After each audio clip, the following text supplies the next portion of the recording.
السلام عليكم. موعد مباراة ريال مدريد وأتلتيكو مدريد اليوم في كأس السوبر الإسباني المقام في السعودية 2026، وسنعرض لكم القنوات الناقلة لهذه المباراة. والبطولة تقام بمشاركة 4 فرق، هي برشلونة وريال مدريد وأتلتيك بلباو وأتلتيكو مدريد، ويستضيف ملعب الإنماء بمدينة الملك عبد الله الرياضية في جدة.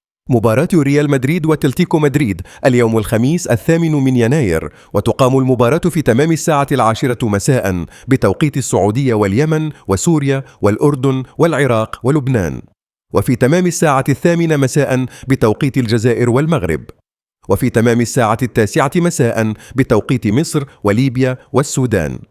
وسيتم نقل مباراة ريال مدريد وأتلتيكو مدريد بشكل حصري على تطبيق الثمانية وبشكل مجاني بتعليق المعلق فارس عوض.